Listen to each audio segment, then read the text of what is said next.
Over the past number of years, Creggan Enterprises has engaged with some of the most marginalised members of our community.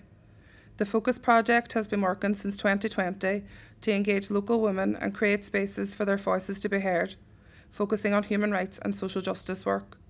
We hope that by creating this video, human rights and oversight bodies will listen and respond to these human rights concerns.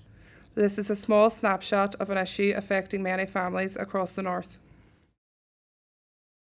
Well, I'm a mother of four, and I've suffered over the years at the hands of the PSNI. My family's been subjected to numerous stops and searches and house raids, and just want to highlight the ongoing harassment that we're going through on a daily basis. I'm a mother of three, a grandmother of two, and I am the wife of a Republican prisoner. My husband's been in jail 2 years coming now in August on remand, and we had nothing but harassment at home with the police. I'm a wife and mother of 4 young children, one of which has complex medical needs and a learning disability. And when the PSNI come into the house to do raids, they don't take any of that into account, they just do whatever they want to do. It doesn't matter who it affects or what effects it has after or anything. For me, it's gone on it's gone on too long, but it's probably gone on well over 20 years. It's been happening to me and my family for about 10 years, but it's recently been stepped up a lot, and it's just taken over our lives at the minute. You feel quite vulnerable when they're in the house, doing the raid or whatever. I think it was last year, but me and my husband weren't even in the house. I got a hard stop in a car park, and they arrested my husband. So I left panic because I don't drive and whatever. Only a friend had been passing and took me home.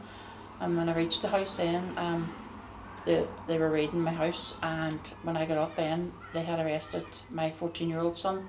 And people were in the street were saying they assaulted him and whatever. So I'm left. My mind was just all over the place. It must have took me a good hour going to and fro from one cop to another and whatever, and who was in charge, trying to find out where they had taken my son. So I just took myself off and down to Strand Road. There was a detective in the car, and I said to him, get him out of that Land Rover, and they brought him out then, and they decautioned him, but they assaulted him in the house and whatever, and they had marks on his body.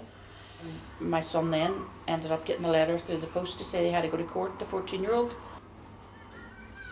I was standing at the top of my stairs watching my front door getting hacked to pieces. I could see out on the front street. I said, well, it's madness, do you know what I mean? It's just crazy. It really affects the youngest boy. The other boys don't really, they try not to let it affect them, but it really does, obviously it does if they're coming in.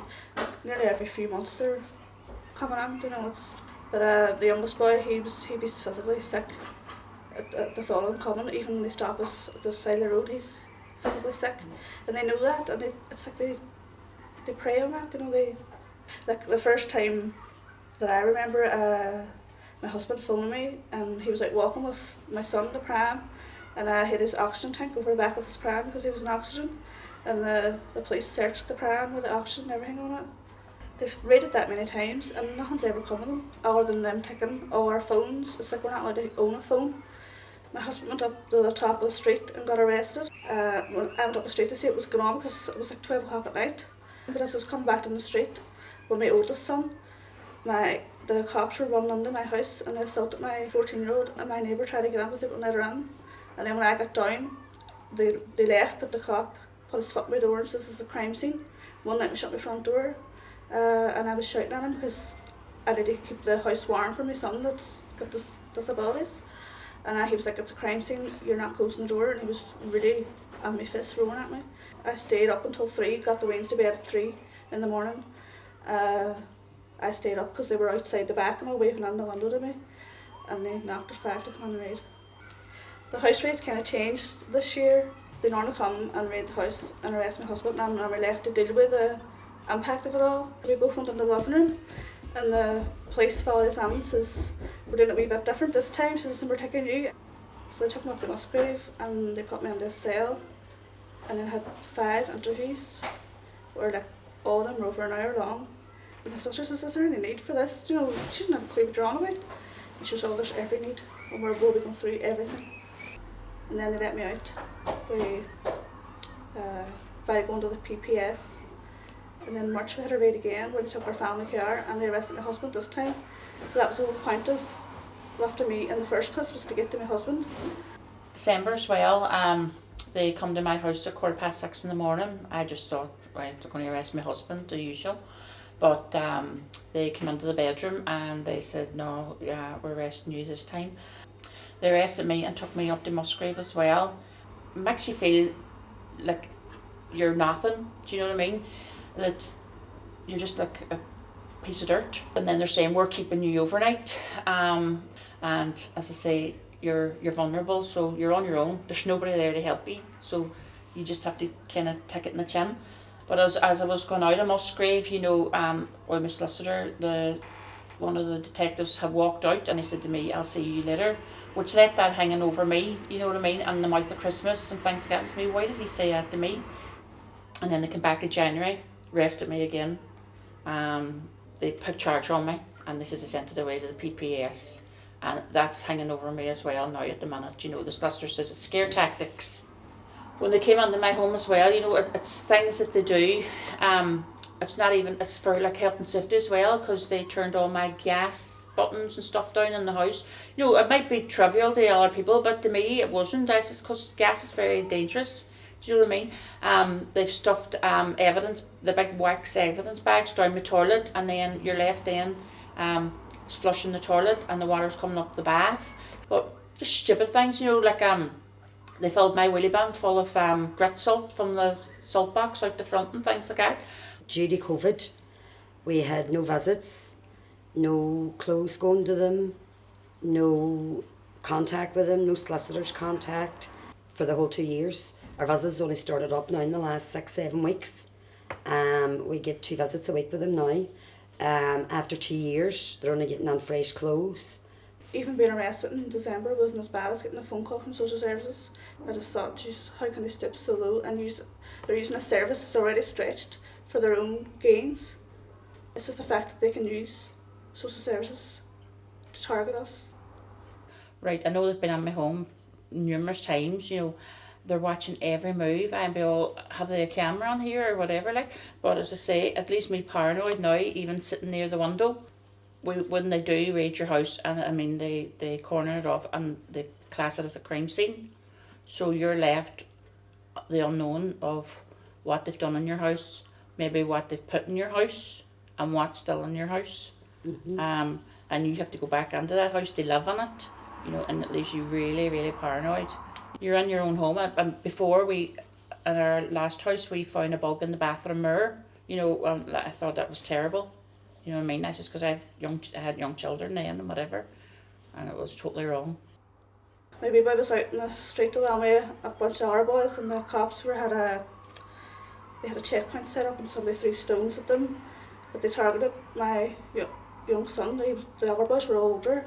Couldn't catch him. They pinned him with 2 cars, and they threw him up against the car and put him in he was only 11. Threw him into the cop car, and instead of bringing him home, he was on his own estate. Instead of bringing him home, they drove him down to the car park, and then they brought him home then. But they called back, they had to call back on a Sunday to get him to apologise, and they wouldn't take it any further. They went to schools to embarrass the weans because my daughter was in the hall when the police came in that day, and the hall was packed by all her year, and one of the police turned around and says, girl, she's wanting to see the trophies in her house for her Irish dancing. She's absolutely brilliant. So therefore, he knew what he was doing. He was going to embarrass her to let the rest of her friends know that he's been in her house all the time. The secondary school has been really, really supportive, especially with mine. They took her pen drive with all her work on it for GCSEs, and the teachers kept her after school to catch up, because when we asked for it back, they wouldn't give it back. I've nearly gone through it all. Do you know what I mean? Nearly gone through it all. You know, so it's just left us now. You feel broken, you do feel broken, like. But I mean, we've had help with the group in Rathmore itself, the focus group, which is a great help to us and whatever. Even if you're just going for a cup of tea or whatever, if you're feeling down or whatever, it's support. Do you know what I mean? That's definitely support, which has helped. Every day, police sitting outside the door, round the backyards at 6:15 in the morning and through the bin. Not me knowing, never seeing it. It's left me now that I'm looking to just move out of the house completely. They're outside my house constantly, and if you don't look out straight away, they sit waiting for you to look out, and then they start waving on the window. Just sit in the car and they're like revving the engine to get your attention for you to look out. And this could be a few times a day, every day. This has happened to me also as well, just them driving past, giving you the finger out the window and whatever. Like, we wrote a letter away to the ombudsman, and someone actually came out to the house. I can't remember who it was, but while they were there, the police drove past and they gave the middle finger, but there was nothing done about it. And as I said, it was right in front of them, and there was nothing done about it. So that's why I've lost a while lot of faith in the ombudsman. To me, they'll always side with PSNI, no matter what. They might seem like they're concerned and whatever, sympathetic, but to me they're not. There's no hope with the ombudsman, there's no point. Turn a blind eye to everything, you know, it's always been one-sided. They're going to take the PSNI's side, you know. It's just like the judge. I don't think the judge should be signing off on raids on a whim. You know, they say, oh, we believe this, that's it. There should be more evidence put to the judge for him to sign a warrant. They shut my bank account down and have been informed by the bank that if I have ever more than £999.99 in my bank account, that I'll be pulled in to ask where the money come from and where's it going, if I'm laundering money for anybody, and it'll be shut down for good. I don't really use it, to be truthful. It's just benefits going on that you have to take, and that's it. Well, my daughter's has, and her bank account got closed, and she had no access to her money. She ended up having to get her money put through her sister's bank account. Because of what happened to my daughter, I kind of panicked, and so I went down to the bank, and whatever money my husband had in his account, I took it out. A few days later, the account was frozen. Our rights are abused because we don't have a right to family life, because we don't even have a right to have a phone, because they come and take them every few weeks. Even the Wayne's phones and all that. You know, it's basic right to have a phone, to have contact with people. One of the times they came on the raid, and my youngest son was on the waiting list for surgery in Belfast, and they wanted my phone, and I was refusing to get over because that was the contact I had for the hospital for to phone me. To this day, I'm still wanting the phone back. All our phones, there must be about 50 phones they have belonging to me. I've had, oh my God, I've lost track, and one time I got back about 36 phones. They give you them in the big evidence bag, and then they came back the next week and they just lifted the bag and took it again. Do you know what I mean? It's ridiculous. I don't know, many laptops, probably 10, easy 10, probably 40 phones. 2 or 3 years later you would get some back. But sure, at that stage you don't want them anyway, we wouldn't want them back. I've had nothing back, ever. We have recorded the experiences of these families over the past year. The issues raised continue, despite Chief Constable Simon Byrne saying he was happy to withdraw the interpretation that children are pawns. Families have lost access to child benefit payments and wages after bank accounts have been closed down without reason. Young family members have had their own bank accounts closed due to the perceived actions of their fathers. Social services continue to be used to contact families after police report unfounded child protection concerns. People continue to be held on remand, with families being given little information and facing barriers to family visits at Maghaberry Prison. Stops and searches continue to impact women and children, with various legislation being cited each time.